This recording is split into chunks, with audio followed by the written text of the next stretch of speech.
So I start this project the same way I start pretty much every character project that I do. I just bring in a primitive mesh, be it a sphere or maybe a cube that I have subdivided. And I'm just using the move brush and the dam standard to kind of carve in some detail and move the form around till I get the shape of a head. I'm just using the dam standard here to carve in. I add some eyes as well. Adding eyes into your head will actually really help you find what's off about the eye sockets, or if you need to make adjustments there. Mostly I'm just moving around the object though. I try not to stay looking from one perspective or one angle. I'm constantly moving, rotating the head, seeing if I can add or take away some of the mesh to flush out the form a little better. There's always something that kind of needs to be tweaked here and there, and it's easier to see it when you're moving and looking from all angles.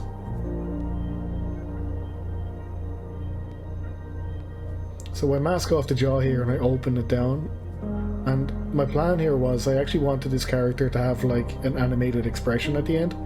I differ away from that opinion halfway through it.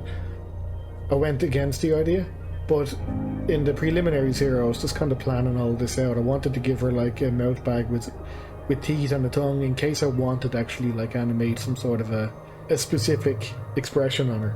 You can see here I cut away the neck completely. I actually find it much easier to model out a neck or form it from a completely different object, and then if I'm happy with the result, I'll join them and I'll sculpt them together. Again, I'm just moving everything around, trying to find the shape, and you'll see I pretty much do that for every object from that point. Anytime I'm adding in another part to the mesh, I'll bring it in as a separate object and I'll form it, and then I'll kind of up-res it a little bit and I'll kind of go for a little detail, and once I feel like overall that it's working, I'll join the mesh, and then you see me here, I join them, and then I'm smoothing out that transition, and then once those two meshes are joined, it's much easier to sculpt the object as one piece. Here I'm just putting in some lower body. Again, I'll just give it a rough detail. When I feel it kind of fits with the upper body, I'll join them and I'll smooth out that mesh again.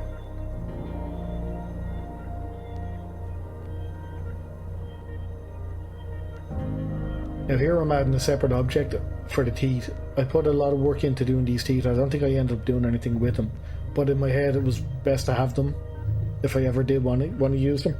Very simple object. I just brought in a cylinder and I compress it down, and then I'm using cubes and I'm just subdividing them, and then I kind of carve teeth out of them. But that's much of the same. It's basically every tooth is just a duplicate of the one beside it, and then you model and tweak it around, and then once you're happy with it, you move on.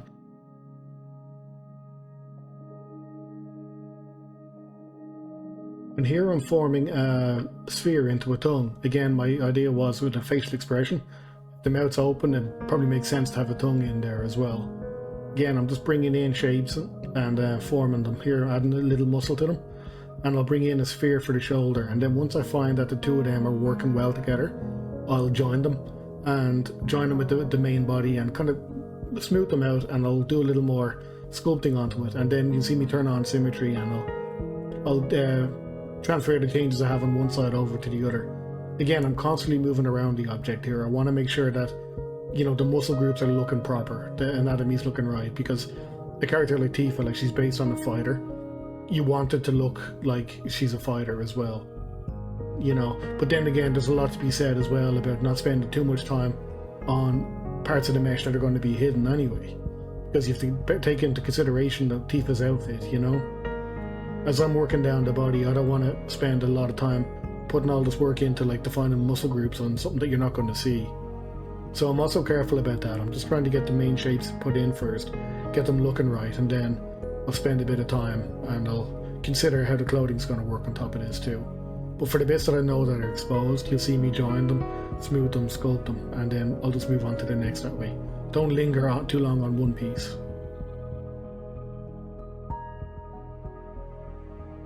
Again, the likes of the legs here and the pelvis, it's going to be covered by the skirt, but I still need the form of the body to be right, because when it comes to like simulating cloth on top of this, you need the form to work well. Here I'm just bringing in spheres for the fingers. Once I got them looking cylindrical enough, I guess, I'll duplicate them as knuckles, and then you'll see me bringing them in, and I'll put a slight little rotation on the fingers too, just to form the hand a little better. When I'm happy with that, I'll join them all as one and just let my sculpting just bring that on then. And I'll just keep working my way down the body. I'll bring in a separate object now for the leg. The leg is pretty basic. I know a lot of it's going to be hidden as well, but you still want to get the shape of it right, the form of leg, that slight little S shape here where the calf muscle is. It's all important when it comes to like posing this properly. And you see me again, I'm just cutting the muscle in. I'm just using the dam standard and I'm cutting that definition into it. A lot of it's going to be hidden, I know that, but you still want the form there. So when it comes to simulating cloth on top of this, it'll all look right.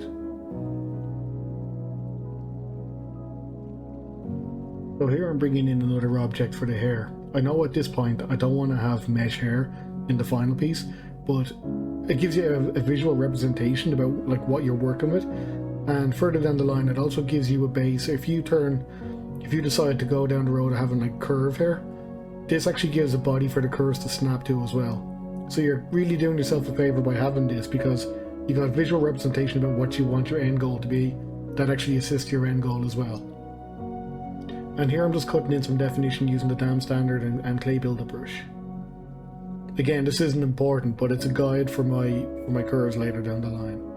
I can be very loose and free with this. This is not going anywhere near the end product. It's just something to have as a placeholder for now. So here's where I start blocking out the clothing that I want. I'm going with like mesh extraction. I'm just drawing a mask onto the mesh and I'm cleaning up around the edges, and then I'll extract that as a separate piece. And you see here now I'm going with ZBrush guides, and that will help guide the topology. So I know exactly how I want the topology to flow around the body here. I get a good benefit from this because if you get a good result from this, it actually works as your low poly as well. So here you can see a very clean low poly mesh. And at this stage as well, I'll take that aside and I'll UV unwrap it, because I like to use the surface noise modifier in ZBrush to add a lot of cloth texture onto this as well. So having something at this low res is great at this stage. So here I'm just cutting in some edge loops. I'm going to extract them as their own groups, and it'll help me add like the illusion of folded cloth or hems on the garment as well. But I do this this is the same technique that I do for most of the clothing on Tifa. And there you can see I just subdivided it a bit and smooth it out a little as well, and you can now you see the form of the tank top coming to be. Again, I'm just smoothing and moving it around to fit the body better. And now here's where you can see I take those separated poly groups and I give them a little thickness. I just extrude them outwards, and now that will give the illusion that it's thicker cloth around the arms and around the neck.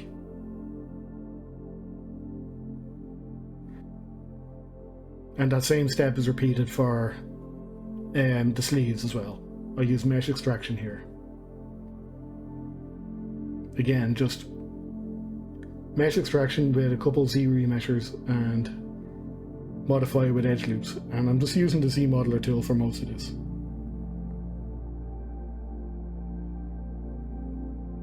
So again, I'm just using the move tool with alt pushed, and it's pulling it out from the body, so I'm getting rid of that clipping. And here I just manually sculpt in the definition of a couple folds, just for the moment, a time saver, just to kind of give a visual representation that it's cloth. So I'm moving over to Blender here now to do the skirt. I like to do this specific process here where I snap the vertex to the body, and I'll extrude those vertices out in a line. I basically then take that edge and I convert it into a curve, and then from the curve modifier section on the right, I can extrude geometry out like that. And then it gives me nice spacing, and I can convert this back into mesh then, and I'll use that to extrude the length of a skirt out. So it's giving me a waistband there. And then I'll just extrude down, and I'll fill this up with edges then, and it gives me some nice geometry and very deformable, so I can take that as a base, and then I can start smoothing out and moving around this skirt here. So you can see here now I'm just basically selecting verts, and I'm using proportional editing to kind of make edits to this, to make it kind of flay out at the bottom. And here I'm just cutting in some edges. I'm going to use this to kind of fake some pleats in the front. It's quicker doing it this way than it would be to bring it in and try to simulate it and stuff. This is just a quick way to do it, but I actually like the way it turned out as well. So I'll insert edge loops here to kind of tighten up those creases where the pleats end. It gives it a sharper effect as well. And I'm just going to weld these verts. This will give it a nice polished look as well. And right here I'm just going to insert an edge loop around the waist as well, just to give it a little extra detail there.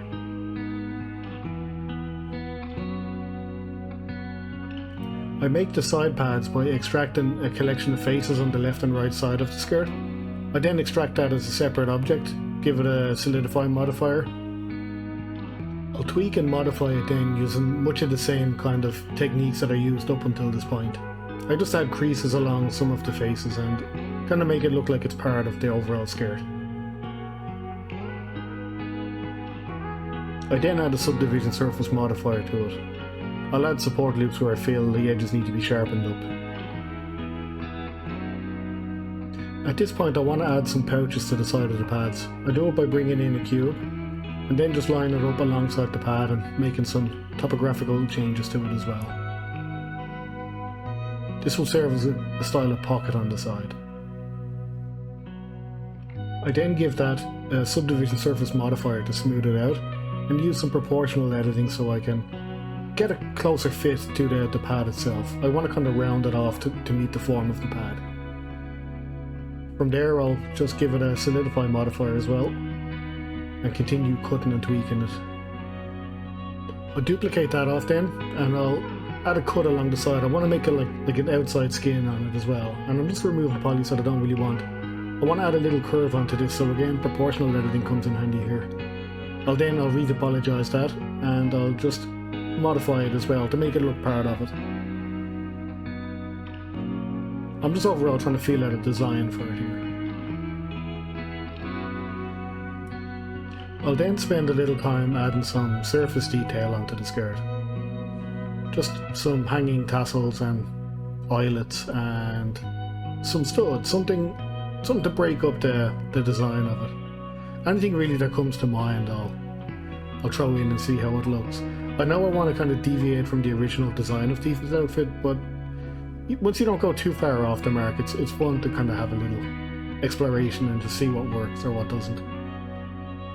I bring in a sphere and I cut off the tip of it just because I want to get like a silver stud.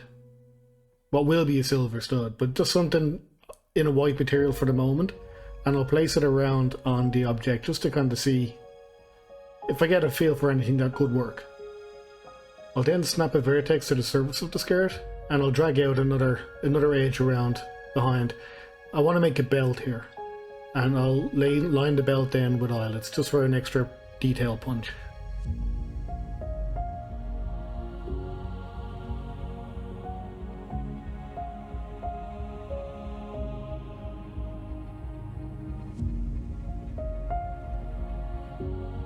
Here I bring in the torus. I want to cut the top off and I'm going to use that as an eyelet and I'll just snap that to the surface and I'll space these in a line around the belt.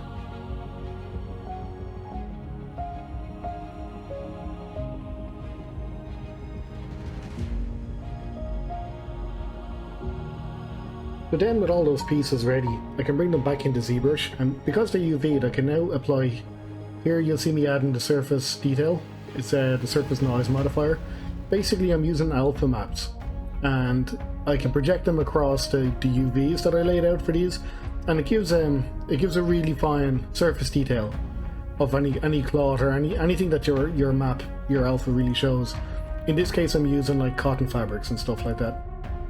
I'll move on then and I'll start my second pass at the hair. Here I'm basically laying out curves that is going to snap to the mesh hair that I made. To do this I'm basically just creating an object and welding everything down to a single vert. Then I snap that vert to the surface and extract it along the mesh hair. And then I can form a shape on that. I can use bevel profiles and stuff. And I'll extract hair as a chunk then, and I can shape that to the head.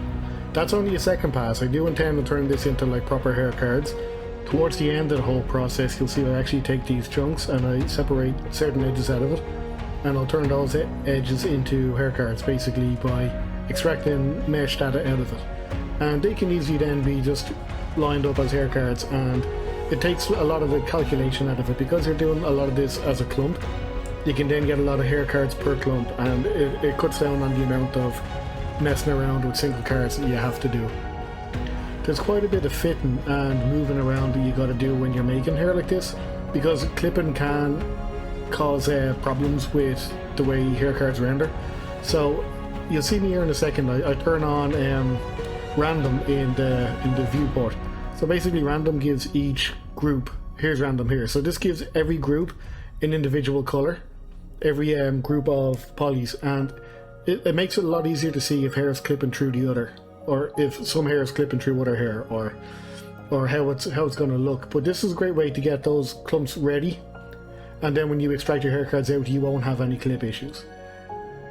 And from that object then, I'll extrude a series of edges, and I can turn those series of edges into a curve, give it some volume with some depth, and I can then take each edge within that, I can transform it back to a mesh and take each edge, and I'll break them off as their own edge.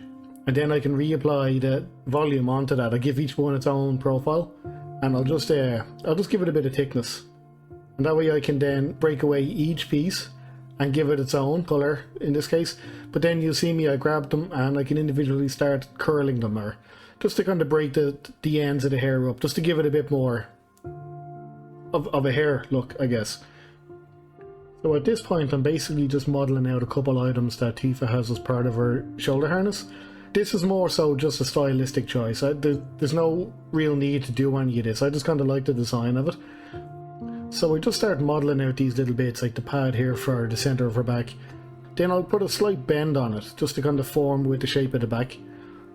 And from that then I can add a solidify modifier, give it a little thickness. And I'll kind of go in then with insets, and I'll kind of make it look like a padded piece. And here I'm just going to relax the vertices to kind of make them stop acting funny, really, and just kind of pulls them towards the centre of the pad as well. And from that I'll just keep adding little touches to it to give it details and get it look like a softer piece of material. From then I want to make some sort of a part of it that will connect the straps, because the straps need to split off over the shoulder once they get up the centre of the back. To deal with the way the straps are going to split, I'm basically just going to create a vertex, and I'm going to extrude that vertex along over one shoulder and just kind of conform it to the body down to the front of the belt. And from there I can convert that into a curve, and I'll extrude that out of the curve so I can get that long row of polys. And now I can just use rotate just to kind of turn and form that around the body better. From there I can just give it a little thickness and shape it better to the body. I'll just pull it around to stop it clipping with the shoulder and the neck. Add a subdivision just to smooth it out a bit.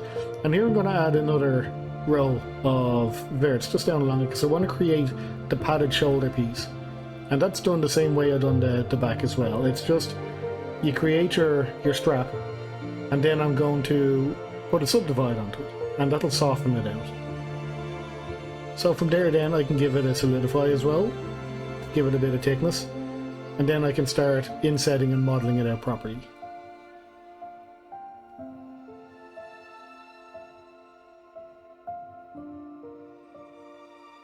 So you'll see me just moving around it and extruding.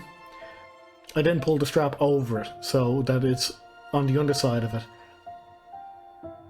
and connect it properly to the front belt. From there I can just add the finishing touches onto it, just a couple extra details, some supports to hold it in place, and then just finish it off with a couple of rivets to hold everything together.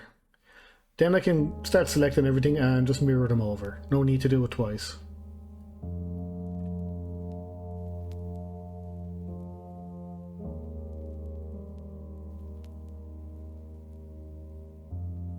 Here I move on and I start designing up Tifa's gauntlet.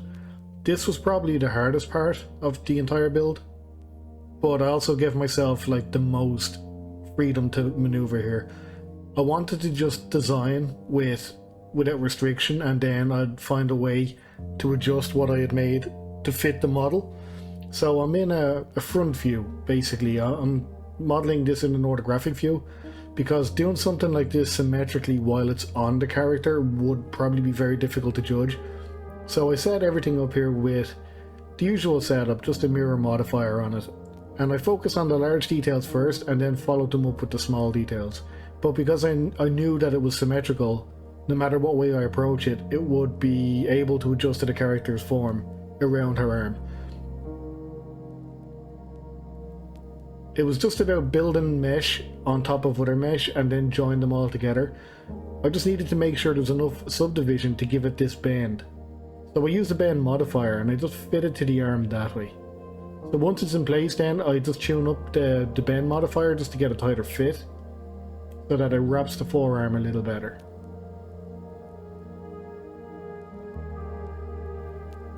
And from there I go on to do the top part of it.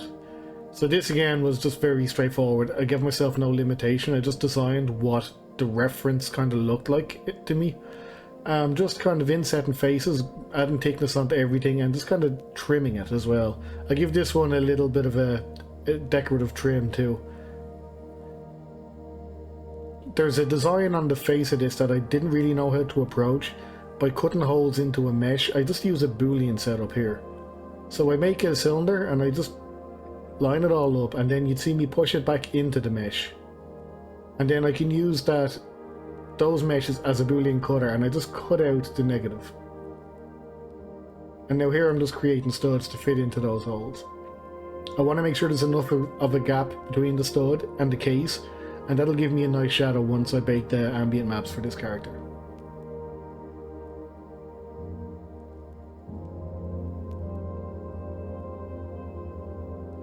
So with that done, I can just fit it to the rest of the gauntlet and call it a day.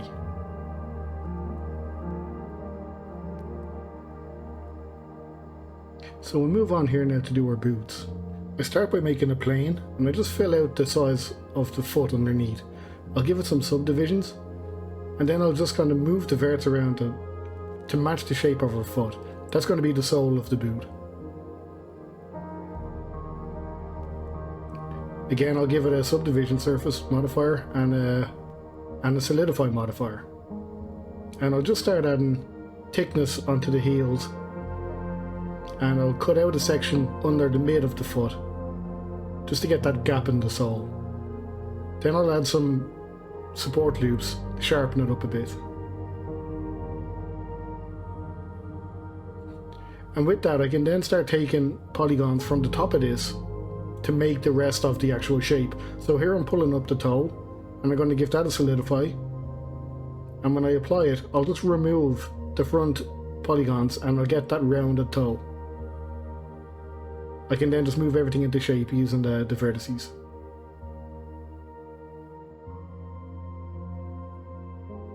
I'll do the same for the heel here. Just pull that up, and now I'll remove the front faces. And I'll give it some edge loops here so I can form it into the foot. I want to make a boot shape out of it and then flay the top. I'll select the edges of the top, and using proportional editing I'll just expand them outwards. It's then just a case of pulling faces around. I just want to watch my reference and form the boot shape gradually. I'll do it once more for the exposed part of the foot here, just to close out the boot altogether. This will form the tongue later as well. Now I'm running into a resolution issue here on the toe, so I might need to cut a little more resolution in to get the proper shape that I'm looking for. So I'll just cut around the front edges. I'll cut around the front faces and then fill it and smooth out the vertices. Now I'm adding the eyelets for the lace holes. I do what I've done with the belt. I just remove the top half and snap it to the surface. The next step, I want to bring my high resolution body sculpt into Topo Gun, and that's where I start to re-topologize the whole thing, just to give myself a base where I can start poly painting and getting some detail onto it. I'll use these low poly meshes to transfer the data of my high poly sculpts in ZBrush. When I bring these into Marmoset, then I'll be combining the poly paint that I do in ZBrush with the map bakes from my high polys, and I'll be combining them into the final material for this character. So here I'm back in ZBrush, and I just bring in the retopologized body. I'm now cutting the body up into separate meshes, but you can see that I'm making sure that the seams are hidden behind the clothing. So I can then pull off each of these parts and upres them to a much higher detail, so I can get the fine skin wrinkles and stuff in. These high polys can be kind of taxing on some computers, so in order to hide a lot of the geometry, you give yourself a great performance boost. So here I'm just using ZBrush's project brush, the Z project brush, and I'm just projecting the UV'd low poly mesh down onto my sculpt. This will give me the best transform. It's just I care about getting all those fine details into the normal map. So Marmoset has a great chance then of giving me a nice bake. So then with all that, I'm ready to start poly painting up some of these objects. I'll start with an eye and I'll give it a Thai plastic material. It's got the best reflectivity for something like an eye. And I'll just start separating out parts of it using polygroups. And painting each polygroup by hiding everything else really and just focusing on that group. And then I'll just rescale everything and set up a mirror for it. And from then I can move on to the skin. I'll come back to the eyes at a later time. I'll just give the skin a base colour, and then I'll start painting on some differences. Just, you know, skin blemishes and highlights and tones and stuff.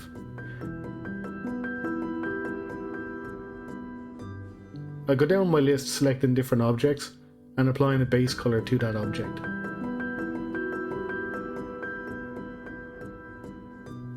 And here I'm adjusting now the face. I want to close the mouth up. And now that I have my low poly there with some poly paint on it, I can start focusing on areas of the face that I feel need some fixing up. Here I think the eyes are too small, so I want to mask them out and then I'll scale them. I do this in the lowest subdivision level, so it doesn't affect my poly paint.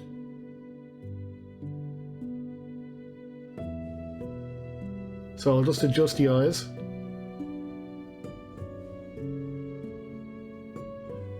And move on from there.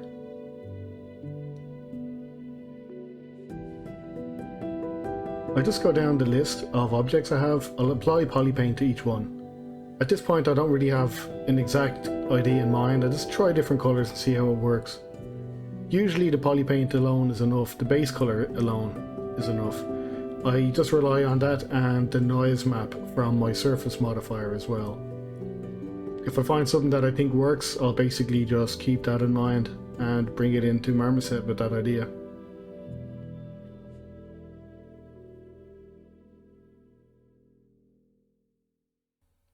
I play around with different materials too, some more specular than others. So I like to define at this stage what I want to be leather or want to be like a more matte cotton. The reflectivity says a lot about it. And here I'm just kind of playing more with my surface noise modifier. I'm just trying to get the best result that I can from it. These are all going to be baked out in normal map, so it's nice to get them looking right here.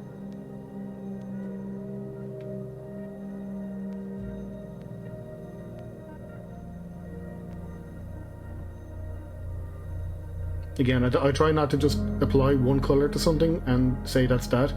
I'll jump around in between getting ideas and try specular looks with non-specular looks and then just try to find what material would suit what. This is really just play with it and see what you like best.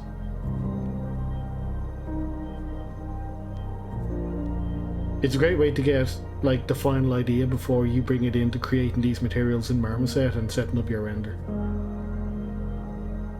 It's kind of like kit bashing ideas at this point.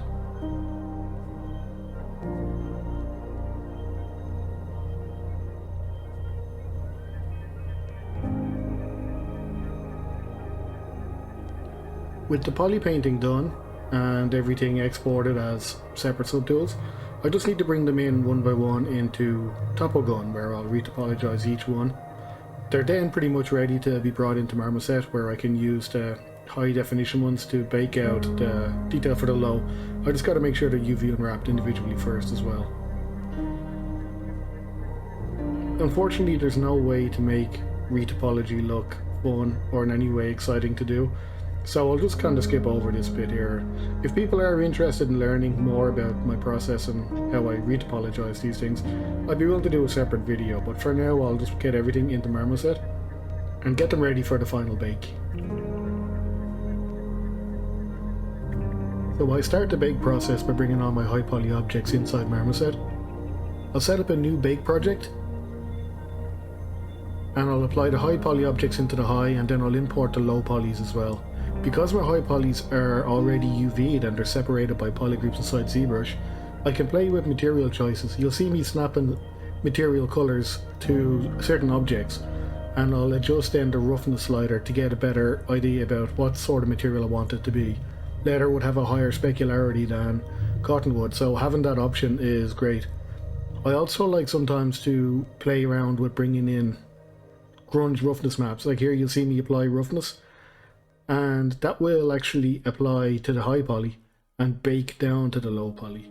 So most of the detailing I'm doing here is on the high poly object, and here I have my low poly mesh. When I start applying the maps from the bake down, you'll see there's very little difference in it. You get a great result when you bake that way. So here again I have my high poly bracer. I'm just applying different materials to see what I like best, and here I'm applying roughness maps with tileable grunge textures in them just to see what sort of effect it'll give me.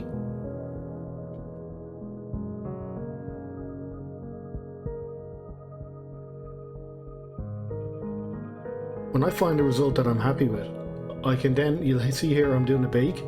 Once I bake that down, I can apply the textures from the bake onto the low poly. You'll see me do it here, and it can give me a very, very nice result as well. So I'll apply albedo maps, normal maps, roughness, and then I'll also bake out ambient occlusion.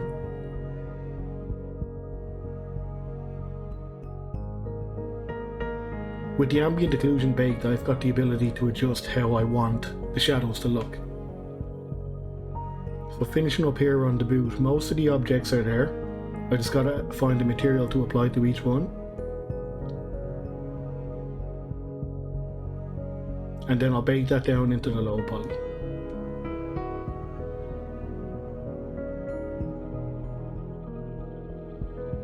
Inside Blender, I'll quickly rig this and get it posed and ready to bring back into Marmoset for the final render.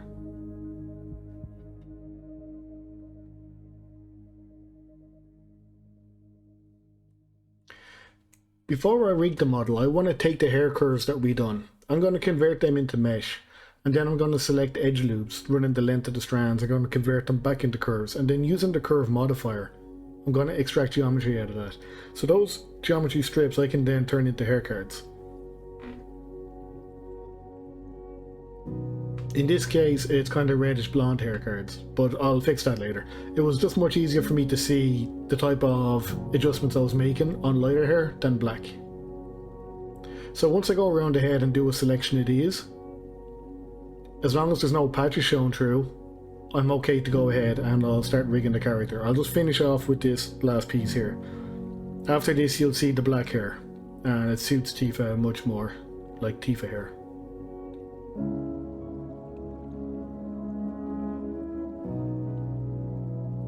So then with that, I'm just going to use Auto Rig Pro, which is a Blender add-on here. I'm not going to put too much effort into making a pose for it. I'll just quickly rig it, and I'll then need to hand adjust a couple paint issues. Auto Rig does a great job of actually rigging to the body, but there's always going to be these manual fix-ups that you need to do. Once I test the rotations and movements of the model, if there's no major issues with it, I can then just get it set into a pose that I'm going to bring into Marmoset, and I'll use that then for my final pose and for the render.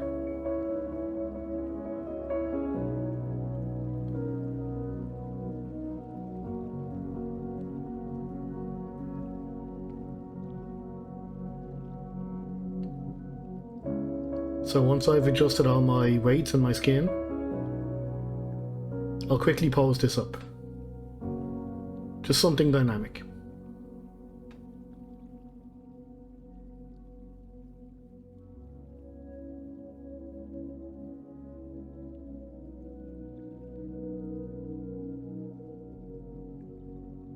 And with that, it's ready to take into Marmoset for the final render.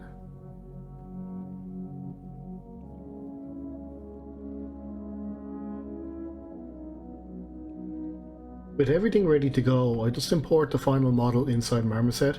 I set up all my materials and make sure my textures are linked up.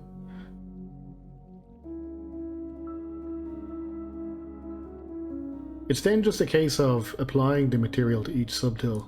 Play with the lighting as well. You can see I'm constantly rotating the light just to see where the shadows fall best. It's all just like a composition know-how and setup is really all you need to do here. But it's just a case, yeah, just go down through the model, apply your materials, see how the light reacts with it. And then once you have all your materials applied onto where they're supposed to go, really, just add some lights into the scene and just kind of see how things look. Here I'm just playing with some area lights at the moment.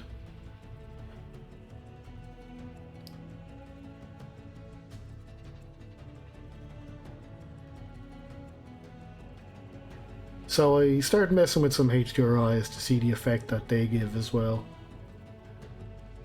I'm still pretty new to the whole rendering in Marmoset, so I'm kind of going through this experience as well, where I'm discovering new things and finding out what works. It's a great tool for rendering though, so I'm happy to explore it.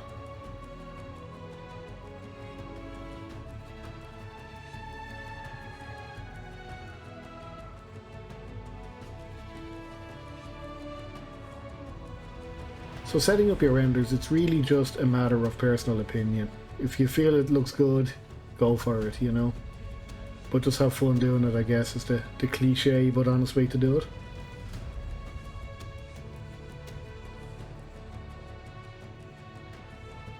So that's really, in a nutshell, that's kind of my process about how I do these little projects. I know it's probably 1,000 words too short for people to understand what exactly I'm doing, but I hope at least the bullet points were useful to some people. It's not really the kind of thing you throw in someone's face and say, well, you know, do this. A lot of it is like a learning thing, and with that I hope whoever watches it gets something from it, and I hope you can go on and do something yourself great. So thanks for watching.